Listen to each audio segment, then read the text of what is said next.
দুই রাকাত নামাজে কয়টি মাসালা কি?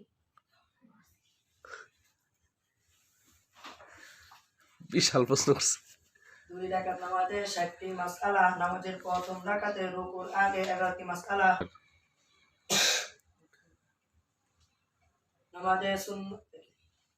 দুই রাকাত নামাজে 60টি মাসআলা। নামাজের প্রথম রাকাতে 11টি মাসআলা। আর প্রধান সুন্নাত তাকবীরে তাহরিমা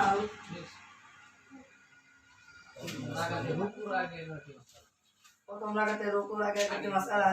হাত উঠান সুন্নাত তাকবীরে তাহরিমা আল্লাহু আকবার পড়া ফরজ। হাত পাদা মেয়েদের জন্য হাত রাখা সুন্নাত। সানা পড়া সুন্নাত। আউযু বিল্লাহ পড়া সুন্নাত। বিসমিল্লাহ পড়া সুন্নাত। সূরা ফাতিহা পড়া ওয়াজিব। সূরা ফাতিহার পর আমিন বলা সুন্নাত। সূরার শুরুতে বিসমিল্লাহ পড়া মুস্তাহাব।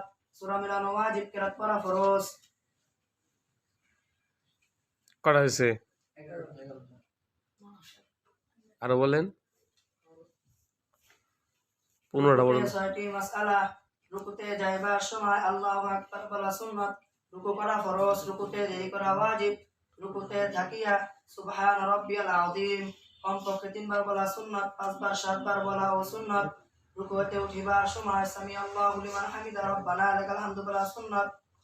রুকুতে সোজা হইয়া খাড়া হইয়া দেরি করা ওয়াজিব। খাড়া হইয়া হামদান কাসীরান তাইয়িবান মুবারাকান ফীহি পড়া। মাশাআল্লাহ।